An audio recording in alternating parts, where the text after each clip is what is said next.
भाई साहब, पूरे देश में सिर्फ एक ही बात चल रही है, वोट चोरी, वोट चोरी, वोट काट लिए, वोट ये है। और ये जो चुनाव आयोग है ये केचुआ है, और ये केचुआ ऐसा है, केचुआ वैसा है, केचुआ झूठ बोल के भाग गया, और केचुआ वोट काट के भाग गया। तो भाई साहब, समझने वाली बात यह है कि जो चुनाव आयोग है, जो हमारे आदरणीय ज्ञानेश कुमार जी हैं, इन्हें क्या पड़ी हुई है कि ये किसी का वोट काटे?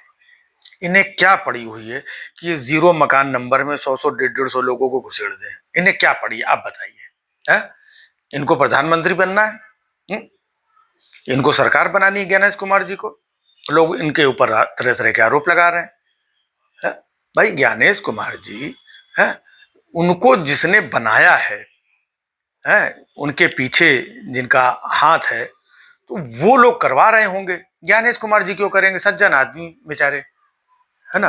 तो वो करवा रहे होंगे, वो कहते होंगे ज्ञानेश कुमार, है ना? वो लोग तो ऐसे ही कहते होंगे, वो थोड़ी आदरणीय चुनाव आयुक्त जी, इलेक्शन कमीशन जी, है ना?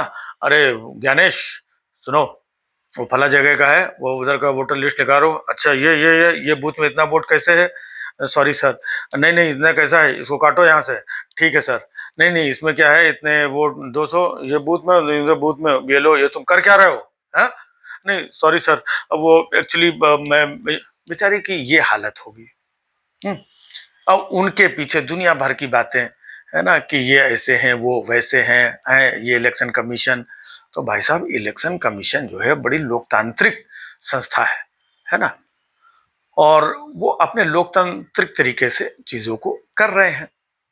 अब उनकी भी तो मजबूरी है ना, कि सब कुछ बड़ी ईमानदारी से अगर वो कर देंगे, तो फिर सबको अपनी नौकरी, अपनी सिचुएशन, अपनी जान, अपना वजूद, ये भी सब तो बचाना होता है?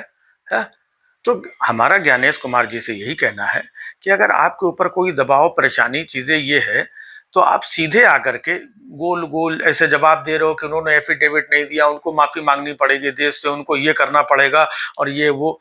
आप नहीं बोल सकते हो, ये आपसे जो करवा रहा है ना? तो एक बार आप भी उचक के देखो। है? आप भी बोल दो कि नहीं भाई, ये देश के खिलाफ और ऐसा वैसा है, ये वाला काम हम नहीं करेंगे। है? आप भी बोलते हो, अच्छा आपको वीडियो फुटेज चाहिए, ये ले जाओ वीडियो फुटेज। हमको क्या करनी वीडियो फुटेज? वो जो हम बोल रहे थे महिलाओं, माताओं, बहनों और बहुओं को, ये वो सब हमने ऐसे ही बोल दिया था, ये ले जाओ फुटेज।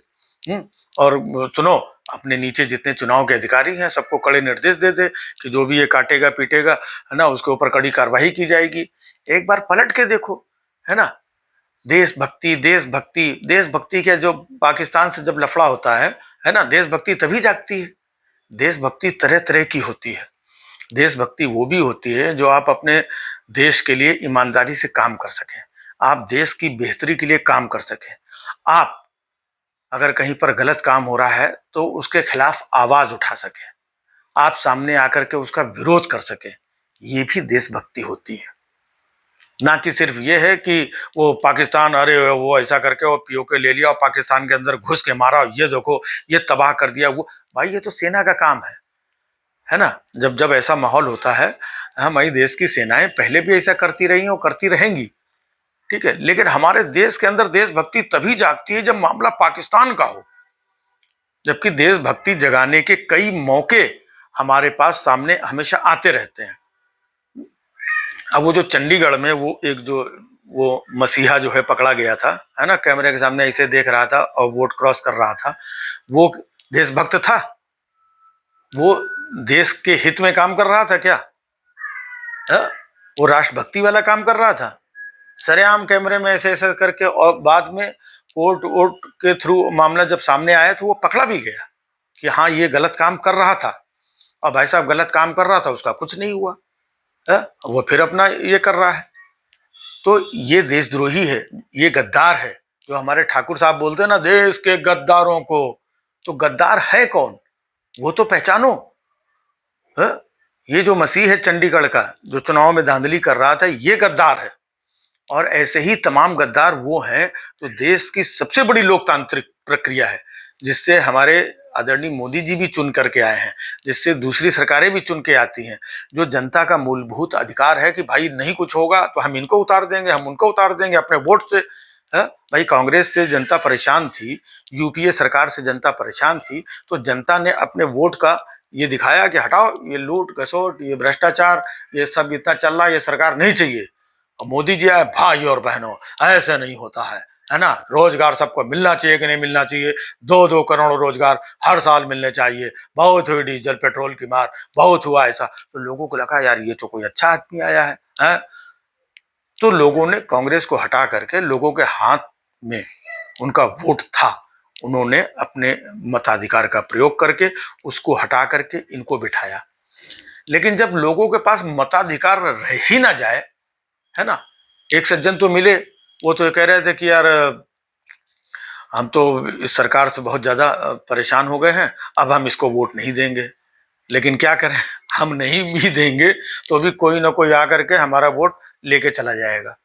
तो ऐसा लोगों के अंदर शक जो भर गया है कि हम जो वोट देते हैं वो वोट हमारा गलत जगह चला जाता है, या कई लोग जो हैं कि हमारा नाम वोटर लिस्ट में है ही नहीं, या कई जगह ऐसा होता है कि पता नहीं कहाँ के और अंट संट जीरो मकान नंबर में 150, 200, 250, 500 लोग घुसे हुए हैं, और वो कौन कौन कहाँ से आते हैं, कौन सा वोट डाल के चले जाते हैं, और वहां पे पता चला 300 वोट से बाहर वाला हार गया और ये फर्जी जीरो मकान नंबर से सामने वाला जीत गया।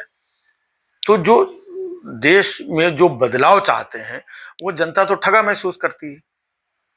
देश का और चुनाव का और लोकतंत्र का असली मतलब तो यही है कि जनता जिसे चाहती है उसे चुने और जनता जिसे चाहती है उसे हटाए। पहले भी ऐसा होता रहा है। हाँ, कुछ कुछ गड़बड़ियां इधर उधर पहले तो जमाने में बहुत गड़बड़ियां होती थी, लेकिन टीएन शेषन आए, उन्होंने बहुत सुधार किया चुनाव प्रक्रिया में। तो वो सुधार फिर धीरे धीरे ईवीएम फीवीएम सब अच्छा चलने लगा। अब फिर इतने साल बाद लोगों को शक हो रहा है, लोगों को डाउट हो रहा है कि इतना मतलब कैसे हो रहा है। और कई जगह देखा भी गया कि जहां पर भारतीय जनता पार्टी का 30%, 25% वोट भी नहीं था, उनको 70% वोट मिल रहा है वहां पर। तो ये कैसे मिल रहा है, जो कि उनके पास रिकॉर्ड रहता है। तो बाद में पता चलता है कहीं पुलिस पुलिस चीजें लगा के कहीं इसको वोट डालने मत दो, कहीं पर 500 वोट यहाँ बढ़ा दो, 300 वहां बढ़ा दो, इसके काट दो, उसको काट दो, उसको मत निकलने दो, इधर ये अपना बीएलओ सेट कर दो, अपनी जाति बिरादर का दरोगा सेट कर दो, अपना ये खास डीएम यहाँ पे सेट कर दो, और कोशिश करो सब लोग 200, 500 वोट, और डीएम तुम 10,000 वोट, 3,000 ऐसे वोट कटवा के अपने प्रत्याशी को जितवा लो। तो भाई साहब, जनता के साथ ये कहीं ना कहीं तो धोखा होता है कि नहीं होता है? और अगर ये जनता के साथ धोखा हो रहा है तो ये देश के साथ भी धोखा है। जनता के पास आखिरकार है क्या? जनता के पास ले दे करके एक ही हथियार बचा है, वो है वोट। उसको लगता है कि जब तुम वोट मांगने आओगे ना तब हम बताएंगे।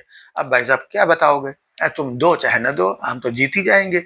ये वाला जो एटीट्यूड है, इससे पहले तमाम नेता बड़े बड़े बोलते रहे हैं कि हम देखना 40 साल हैं, अभी हम यहाँ पर ये करेंगे, अब 35 साल तुम भूल जाओ, 50 साल तुम भूल जाओ, तुम अपोजिशन में ही बैठना। तो ऐसे पहले तो कभी कोई बोलता नहीं था है? इतने कॉन्फिडेंस के साथ बोलना है कि हम तो इतने साल तक तुम हमको हिला नहीं पाओगे, इतने कॉन्फिडेंस के साथ बोलना, तो वो भी कहीं ना कहीं इंडिकेट करता है कि इन लोगों के पास कोई झोल पानी, कोई व्यवस्था ऐसी है जहां से ये लोग कुछ गड़बड़ियां करते हैं। और उसमें अब चुनाव आयोग भी जो है, आखिरकार पूरा विपक्ष है, बात सिर्फ राहुल गांधी की नहीं है, पूरा विपक्ष जब खड़े होकर के, राहुल गांधी भी अपनी प्रेस कॉन्फ्रेंस कर रहे हैं, सारी चीजें बता रहे, अगर वो पूरी तरीके से गलत है तो सरकार कर क्या रही है? अगर गलत है तो उनको गलत साबित करो, गलत साबित करके उनको उठा के जेल में डालो। देश की जनता को क्यों कंफ्यूजन की स्थिति में? राहुल गांधी जो बोल रहे हैं उनको आप बोलते हो गलत है, मतलब, और राहुल गांधी बोलते हैं कि चुनाव आयोग गलत है, ये सामने वाले गलत हैं। तो जनता क्या करे? जनता तो कंफ्यूज ही है ना। जनता किसकी बात माने? उनकी बात माने तो भी गलत, इनकी बात माने तो भी गलत, इनके खुद का वोट किसको दे रहे हैं, जा रहा है नहीं जा रहा है, वो भी नहीं समझ में आ रहा है। तो कंफ्यूज अल्टीमेटली जनता ही हो रही है, शिकार अल्टीमेटली जनता ही हो रही है। तो ऐसे मौके पर जहां पर देश हित की बात है, तो मेरा भी चुनाव आयोग साहब से कहना है कि आपके अंदर अगर जमीर होगा, आपको तो पता होगा ना कि क्या गलत और सही हो रहा है, किसी और को पता हो या ना हो। अगर आपको लग रहा है कि गलत हो रहा है तो आप अपने अंदर के जमीर को जगाइए, आप अपने अंदर की देशभक्ति को जगाइए। भले ज्यादा से ज्यादा क्या होगा, आपने पूरी जिंदगी नौकरी कर ली है, आपको नौकरी से निकाल दिया जाएगा, या ऐसे ही कुछ हो जाएगा ना, तो भी आप कितने लोग तो अपना घर परिवार जिंदगी जवानी खपा दी थी देश की आजादी में। तो आप अगर छोटी सी नौकरी भी है तो भी क्या जाता है, पिछले 10-12 साल में तो कितने लोगों की नौकरी चली गई, कितने लोगों को मीडिया से हटा दिया गया, कितने लोगों को ट्रांसफर कर दिया गया, कितने लोगों को उठा के जेल में डाल, क्या वो लोग भी तो सर्वाइव कर रहे हैं, कितने कलाकारों का हा? शो कैंसिल हो गया, कितने कलाकारों के ऊपर एफआईआर हो गई, कितने पत्रकारों के ऊपर एफआईआर हो गई सच बोलने में। हाँ, कितने घरों में बुलडोजर चल दिया, कितने घरों में क्या क्या हो गया। तो वो लोग भी तो बेचारे झेल ही रहे हैं ना, उनके अंदर भी कहीं ना कहीं सच्चाई से लड़ने की एक भावना है। तो जब उन मासूम लोगों के अंदर ये भावना है, तो आदरणीय ज्ञानेश कुमार जी, आपके अंदर भी ये भावना हो सकती है। अगर कुछ गलत हो रहा है तो उसको आप उजागर करिए। ये पूरा देश आपके साथ है, आपके साथ खड़ा रहेगा। आपका मान सम्मान आपको सदियों तक याद किया जाएगा। टीएन शेषन साहब, जिन्होंने चुनावी प्रक्रिया में कितना बदलाव किया था, तो टीएन शेषन साहब को आज भी याद किया जाता है। अब्दुल कलाम साहब जो थे राष्ट्रपति बने, उन्हें आज भी याद किया जाता है। तो अच्छे काम करने वाले लोगों को आज भी याद किया जाता है। राजीव कुमार जी कहाँ है अब? हा? ये हुआ रिटायर हो गया, कुछ लोग कह रहे हैं यहाँ भाग गए, कुछ लोग कह रहे हैं वहां भाग गए, देश छोड़ के भाग गए। लोग पीठ पीछे क्या बातें कर रहे हैं। तो पूरी जिंदगी नौकरी करने के बाद में, रुतबे के बाद में, एक पोजीशन हासिल करने के बाद में, अगर आप भी चाहते हैं कि आप देश के हित में कुछ काम करें, आपको लोग अच्छे रूप में याद करें, तो आप भी ज्ञानेश कुमार जी कुछ अच्छा काम करिए। अगर कहीं पर गड़बड़ी हो रही है उसको स्वीकार करिए। देश को पतन की तरफ जो अगर जा रहा है, ऐसा अगर शक है, उस शक का निवारण करिए। और ये देश की जनता, भारत माता, अपना राष्ट्र है, उसके प्रति वफादारी निभाइए। ये पूरा देश आपके साथ खड़ा हुआ है। ज्ञानेश कुमार जी, अगल बगल की इधर उधर की बात ना करके जो सच्ची बात हो उसको करिए। पूरा देश आपके साथ खड़ा रहेगा और देखना आपको कितना सैल्यूट करेगा।